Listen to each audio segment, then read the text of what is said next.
नमस्कार, मैं हूँ प्रीति रघुनंदन। जान है तो जहान है। आपकी जिंदगी में खुशियाँ ही खुशियाँ हो और आपको कभी भी किसी बात का तनाव ना हो। इसके लिए जरूरी है कि आप स्वस्थ रहें, सेहतमंद रहें। इसी उम्मीद के साथ आपके फेवरेट चैनल पर हम हर रोज लेकर आते हैं आपका फेवरेट शो संजीवनी, ताकि स्वस्थ रहें आप। हर रोज की तरह आज भी हमारे साथ मौजूद है वर्ल्ड फेमस आयुर्वेदाचार्य डॉक्टर प्रताप चौहान। डॉक्टर साहब, स्वागत है आपका। थैंक यू जी। संजीवनी में हम हर रोज आपकी सेहत से जुड़ी किसी एक परेशानी की चर्चा करते हैं और आपको बताते हैं उस परेशानी से बचने का आयुर्वेदिक समाधान। संजीवनी के आज के एपिसोड में हम बात करने जा रहे हैं रेनी सीजन यानी कि बरसात के मौसम में कैसे रखें अपने नन्हे मुन्नों का ख्याल। वैसे तो बारिश का मौसम बड़ा ही सुहाना होता है, लेकिन थोड़ी सी लापरवाही आपके परिवार के लिए आफत का मौसम इसे बना सकती है। बारिश के मौसम में सबसे ज्यादा बच्चों को लेकर सतर्क रहने की जरूरत है। तो आइए डॉक्टर चौहान से जानते हैं कि बारिश के मौसम में कैसे रखें अपने बच्चों की सेहत का ख्याल, और साथ ही हमारे खास सेगमेंट संजीवनी टिप्स में जानिए कैसे बचे समय पूर्व झुर्रियों से। लेकिन उससे पहले कि आखिर रेनी सीजन में बच्चों को लेकर क्या सतर्कता बरतने की जरूरत है।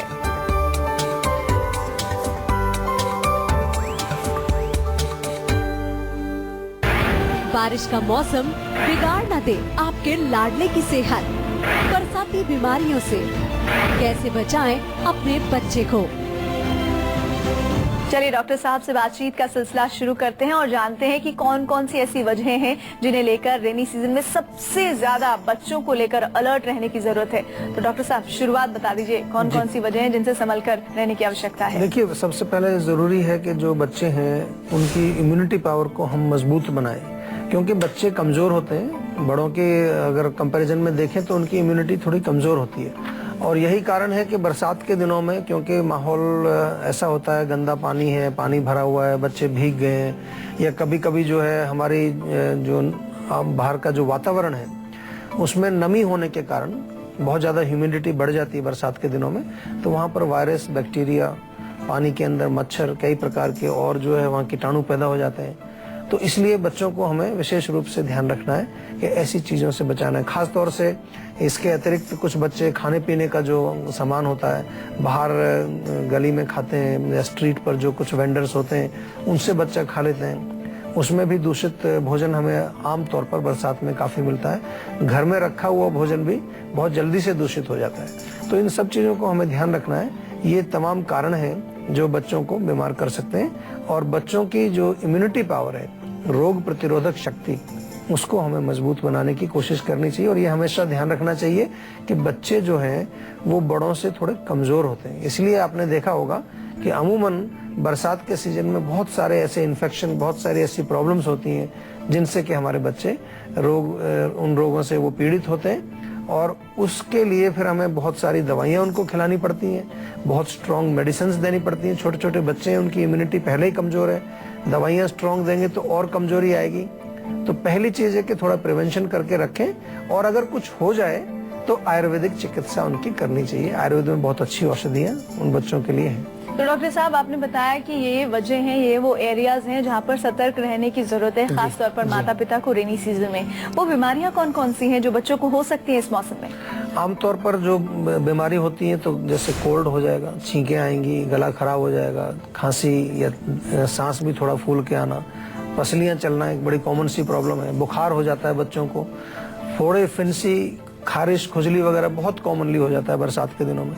इसके अतिरिक्त पेट के रोग होते हैं। पेट में जो है कई बार अपच होता है, इंडाइजेशन, लूज मोशंस, डायरिया हो सकता है, या फिर इन्फेक्शन अगर हो गया पेट में या किसी भोजन के माध्यम से, पानी के माध्यम से, तो टाइफाइड या जॉन्डिस जैसी बीमारी भी बरसात के सीजन में बच्चों को बड़े आराम से देखने को मिलती है। और त्वचा के रोग तो होते ही बहुत सारे, मैंने बोला आपको कि त्वचा में खुजली, खारिश, दाने निकलना, घमौरी निकलना, या फिर अनेक प्रकार के जो छोटे छोटे फुंसियाँ होती हैं, पस वाली होती हैं, कभी वो खुजली वाली होती हैं, कई प्रकार के त्वचा के रोग भी बरसात के सीजन में आमतौर पर देखे जाते हैं। तो डॉक्टर साहब, वैसे तो हमारे बहुत सारे दर्शक ये बात जानते होंगे, लेकिन एक बार फिर से मैं चाहूंगी कि मैं उन्हें ये बात बताऊं, कोई भी बीमारी हो वो अपने आने से पहले एक बार आपको आगाह जरूर करती है। तो माँ बाप के लिए क्या सजेशन है ये भी समझना बहुत जरूरी है।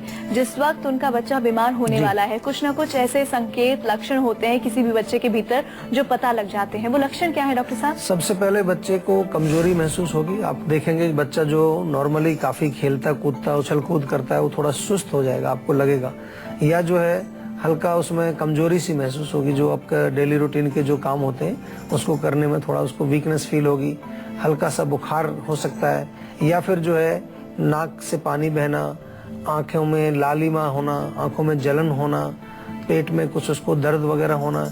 इस तरह के जो लक्षण है, अगर शुरुआती लक्षण भी हम अगर देख लें बच्चे के, जब लगे कि किसी न किसी सिस्टम में कोई एबनॉर्मलिटी आपको दिखाई दे रही है, चाहे वो सिस्टम बाहर का है या इंटरनल हमारे ऑर्गन्स हैं, कहीं पर बच्चे को कभी भी कोई बीमारी जब आने वाली होती है तो उसके प्री सिम्टम्स पहले दिखते हैं। आयुर्वेद में हम इसको पूर्व रूप बोलते हैं। बहुत अच्छा प्रश्न आपने इसलिए किया है कि अगर पूर्व रूप को हम समझ लें तो रोग को हम बचा सकते हैं। रोग अभी तक आया नहीं, अभी कुछ प्री सिम्टम्स है। इसीलिए कहा जाता है prevention is better than cure. और ये यहाँ तो बल्कि प्रिवेंशन से थोड़ा एक स्टेप और हम और आगे, क्योंकि रोग थोड़ा सा शुरू हो चुका है। प्रिवेंशन का मतलब तो कि अभी रोग आया ही नहीं है, लेकिन अभी हमें कुछ लक्षण दिख रहे हैं, लेकिन अक्सर जो है हम लापरवाही कर देते हैं, सोचते हैं अभी चलो कुछ ऐसे ही कमजोरी हो रही होगी, ऐसी थोड़ी उसको नाक बह रही है, कोई बात नहीं, देख लेंगे बाद में। तो उसके बाद फिर 3-4 दिन के अंदर वो रोग पूरा अपना हावी हो जाता है और फिर बड़ा मुश्किल हो जाता है उसको ठीक करना। और डॉक्टर साहब, इसी के साथ हमारे साथ जो दर्शक हैं उनके जुड़ने का सिलसिला भी शुरू हो चुका है। अरुणा है, दिल्ली से फोन कर रही हैं, बताइए क्या जानना चाहती हैं अरुणा? जी नमस्कार जी, मुझे बालों के झड़ने की समस्या हो रही है और बाल सफेद भी हैं मेरे। 1.5 साल से मुझे ये समस्या हो रही है। अच्छा, कितनी उम्र है अभी आपकी? मेरी 32 ईयर्स है।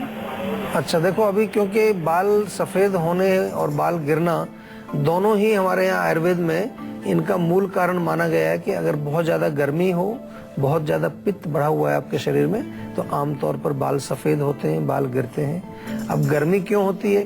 खाने पीने में अगर बहुत गर्म चीजें हम खाएंगे, मिर्ची, अचार, खटाई, या बहुत ज्यादा आप ऐसी चीजें का सेवन करते हैं जिनकी तासीर गर्म है, तो आपके शरीर में गर्मी बढ़ेगी और गर्मी वो कहीं पर भी जाके रोग पैदा कर सकती है। ऐसा नहीं है कि जो सब लोग गर्म चीज खाते हैं तो उनके बालों में ही प्रॉब्लम आती है।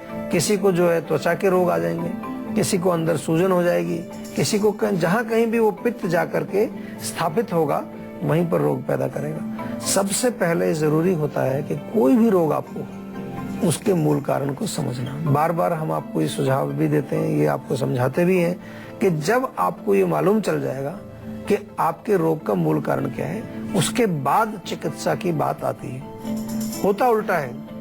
लोगों को मैं भी देखता हूं, और आजकल बहुत सारे ऐसे उत्पाद जिनमें सीधा लिखा होता है कि ये दवाई खाइए, इससे आपके बाल झड़ने बंद हो जाएंगे, आप ये फलाना जो है कैप्सूल खाइए, इससे आपके जोड़ों का दर्द ठीक हो जाएगा, ये आयुर्वेदिक हर्बल कैप्सूल खाइए, इससे डायबिटीज ठीक हो जाएगी। ऐसा आयुर्वेद का सिद्धांत नहीं है। आयुर्वेद में हम सबसे पहले ये देखते हैं कि बाल क्यों झड़ रहे हैं आपके। अगर 3 लोगों के बाल झड़ रहे हैं या बाल सफेद हो रहे हैं, जरूरी नहीं है तीनों का एक ही कारण होगा। जब कारण एक नहीं है तो इलाज भी एक नहीं होगा, इलाज भी अलग अलग होगा।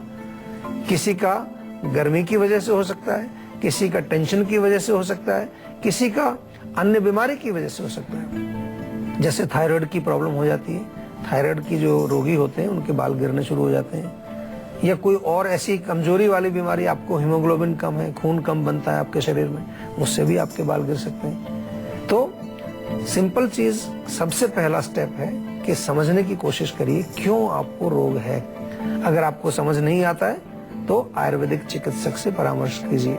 हमारी ये जो सुविधा है आपके लिए शुरू की है, हमारे फोन नंबर पर आप जो है अपना नंबर रजिस्टर कराते हैं जब, तो वो नंबर हमारे पास रिकॉर्ड होता है और फिर हमारे डॉक्टर्स आपसे बात करते हैं, कॉल करते हैं आपको, आपसे पूरा उसके बारे में, रोग के बारे में विचार विमर्श करके आपको समझाते हैं। बात अब इसके इलाज की करें तो सिंपल चीजें हैं, कुछ जो फायदा करती हैं उनको जरूर प्रयोग करना चाहिए, लेकिन इलाज अलग है और जो घरेलू नुस्खे हैं ये अलग चीज है।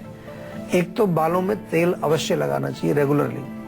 अगर तेल आप बालों में नहीं लगाएंगे तो उससे भी खुश्की हो जाती है बालों। और इसके अतिरिक्त बालों के पोषण के लिए कुछ ना कुछ जरूर करना चाहिए। हम आमतौर पर जो है बहुत ज्यादा केमिकल्स आजकल बालों में लगा लेते हैं, जिससे कि बाल हमारे कमजोर होने लगते हैं। कभी कभार महिलाओं में, आपकी आयु की महिलाओं में हार्मोनल इम्बैलेंस अगर हो, उसके कारण भी बाल गिरते हैं। तो आपसे निवेदन मेरा ये है कि खाने के लिए आंवले का चूर्ण आप प्रयोग करें, बल्कि अच्छा रहेगा आंवला और शतावरी बराबर मात्रा में आप मिला लें, तो उससे फर्क पड़ेगा। लगाने के लिए करी पत्ता अगर आपके पास है, करी पत्ता थोड़ा सा पेस्ट बना लीजिए उसका, और उसको नारियल के तेल में आप पका लीजिए। नारियल के तेल में पका करके उसको थोड़ा ठंडा होने पर उस तेल को अच्छी तरह से जड़ों में लगाएं, और जो उसका पेस्ट है उसको जलाना नहीं है, थोड़ा सा पकाना है। उस पेस्ट को लेप भी आप लगा सकते हैं बालों में, तो ये आपको बहुत फायदा करेगा। बहुत सारी चीजें हैं, एक बार आपको कारण समझ में आ जाए तो बहुत सारी चिकित्सा आपको ऑटोमेटिकली समझ आने लगेगी कि क्या इसमें करना चाहिए, क्या नहीं करना चाहिए। और चलिए अब बात करते हैं आज की संजीवनी की, जिसमें डॉक्टर साहब आपको बताएंगे बरसात के मौसम में बच्चों को बीमारियों से बचाने के कुछ कारगर नुस्खे। तो डॉक्टर साहब क्या है आज की संजीवनी? देखिए, सबसे पहले तो जैसे हमने प्रिवेंशन की बात की, तो प्रिवेंशन का ध्यान रखना चाहिए। बारिश के सीजन में बच्चों को आप बाहर ना जाने दें। बहुत ज्यादा बारिश हो रही है तो एसी बंद कर दें, ठंड ना लगे उनको। इसके अलावा जो है बहुत इम्पोर्टेंट है, खाने पीने का उनका ध्यान रखा जाए। बाहर की चीजें ना खाएं, दूषित भोजन ना खाएं, दूषित जल ना पिएं, तो प्रिवेंशन से बहुत फर्क पड़ता है। दूसरा, उनकी इम्यूनिटी बढ़ाने के लिए कुछ करना चाहिए। हल्दी वाला दूध उनको पिलाइए आप, दूध में चुटकी भर हल्दी डाल करके बच्चों को पिलाइए, तो उससे इम्यूनिटी बढ़ती है। इसके अतिरिक्त जो है आप उनको बादाम 2-3 भिगो दीजिए रात को, सुबह उसका छील करके पीस करके उसको चबा के वो खाए, या दूध में घोट करके उसको दें, उससे बहुत फर्क पड़ेगा। शहद बहुत अच्छा काम करता है, शहद उनको खिलाइए। या फिर जो है अदरक, धनिया और जीरा, इनको पानी में उबाल लो अच्छी तरह से। ये जो पानी बन जाता है इसको ठंडा करके थोड़ा शहद मिला करके उनको थोड़ा थोड़ा पिलाते रहेंगे, उससे भी बहुत फर्क पड़ेगा। हमारे यहाँ आयुर्वेद में च्यवनप्राश बनाते हैं, जीवा का च्यवनप्राश जो है वो आप उनको खिला सकते हैं, बच्चों को बहुत अच्छा रहता है उनकी इम्यूनिटी पावर के लिए। तो काफ़ी सारी चीज़ें हैं जो आप कर सकते हैं। बच्चे हमारे बहुत important part of the family, हम उसको कहते हैं। बच्चे कहते हैं कि अगर बच्चे हमारे स्वस्थ हैं तो हमारे लिए अच्छा है, टेंशन नहीं है, किसी प्रकार का आपको प्रॉब्लम नहीं होगी। नहीं तो बच्चों को बीमार देखना बड़ा मुश्किल होता है। छोटे छोटे नन्हे से बच्चे होते हैं, उनको बीमारी ऐसी भयंकर हो जाती है, कई बार हमारे पास भी आते हैं और इतना वो कष्ट झेल रहे होते हैं, कुछ कर भी नहीं सकते। तो ऐसी स्थिति में ना जाएं बच्चे, आपको इन चीजों का ध्यान रखना चाहिए। और बरसात के मौसम में बच्चों की बीमारियों को लेकर क्या कोई परहेज या सावधानी है, ये भी जानना बहुत जरूरी है। डॉक्टर साहब, वैसे तो कहते हैं कि किसी भी तरह से बच्चों को बारिश में ज्यादा नहीं भीगने दें, गंदी जगह पर नहीं जाने दें जहाँ पर पानी इकट्ठा है, लेकिन फिर भी आपसे हम समझना चाहेंगे डिटेल में कि सावधानियां क्या बरतें ताकि बच्चे बीमारियों से बच सके। देखिए, एक तो जैसे मैंने शुरू में कहा कि उनकी इम्यूनिटी कमजोर होती है, तो बच्चों को ठंड बड़ी जल्दी लगती है। अगर बारिश हो रही है, तेज बारिश हो रही है, तो कपड़े उनको फुल स्लीव्स के पहनाएं, हो सके तो कुछ गर्म कपड़े भी पहना दें, कोई ऐसी बात नहीं है। हमें वो अच्छा लगता है मौसम, बच्चों को वो ठंड लग जाती है, जल्दी लग जाती है। सफाई का ध्यान रखें, बहुत इम्पोर्टेंट है, एक्सटर्नल भी और शारीरिक भी। और खाने पीने का, तीसरी चीज है खाना पीना। उनका जो खान पान है वो शुद्ध हो तो प्रोटेक्शन हो सकती है। कुछ चीजें हैं जो घर में हम कर सकते हैं। नीम के पत्ते बहुत अच्छे रहते हैं, नीम के पत्तों को आप थोड़ा सा, सूखे पत्तों को धुआं उनसे कर सकते हैं। बैक्टीरिया, धूपन इसको कहते हैं। नीम के पत्ते अगर थोड़ा सा एक पत्ता उनको पीस करके शहद में मिला के चटाएं तो बैक्टीरिया अंदर से नष्ट हो सकते हैं। तो छोटी छोटी चीजें करने से आप अपने बच्चों को स्वस्थ रख सकते हैं। और अगर आप भी हेल्थ से जुड़ी अपनी समस्याओं का समाधान चाहते हैं तो आप अब इस नंबर पर कॉल कर सकते हैं 012940404004। अपना फोन नंबर जल्द से जल्द रजिस्टर कराएं और उसके बाद डॉक्टर चौहान के पैनल के डॉक्टर आपको खुद फोन कर आपकी सेहत से जुड़ी समस्याओं को सुलझाएंगे। वक्त एक ब्रेक का हो चला है। ब्रेक के बाद बारी है संजीवनी टिप्स की, जिसमें जानेंगे कैसे बचे समय पूर्व झुर्रियों से। इसीलिए कहीं मत जाइए, आप देखते रहिए अपना मनपसंद हेल्थ शो संजीवनी, ताकि स्वस्थ रहें आप। बाद एक बार फिर से संजीवनी में आप सभी का स्वागत है और अब बारी है संजीवनी टिप्स की, जिसमें डॉक्टर साहब आपको बताने वाले हैं कैसे बचे समय पूर्व झुर्रियों से। तो डॉक्टर साहब, अमूमन हर किसी एक ऐसे व्यक्ति की जो अपनी जवानी से बुढ़ापे की तरफ प्रवेश कर रहा होता है, और कई बार ऐसा होता है कि जवानी के दौरान ही जब आप यंग एज में होते हैं तब भी झुर्रियां आ जाती हैं, तो कैसे बचें समय से पहले आने वाली झुर्रियों से? देखिए, बुढ़ापे में तो खैर स्वाभाविक है, नेचुरल है, उसको तो बहुत ज्यादा लोग तो उस एज पे भी नहीं आना चाहते हैं, लेकिन तो फिर भी आपने जो कहा जवानी में, ये बिल्कुल सही कहा। आजकल बहुत सारे ऐसे यंग लोग मैं देखता हूँ कि उनको झुर्रियां चेहरे पर दिखने लगती हैं। उसके कारण है, कारण को हमेशा समझना चाहिए। सबसे सिंपल और बहुत मूल कारण जो है, हाइड्रेशन नहीं है, मतलब पानी नहीं पीते हैं ज्यादा।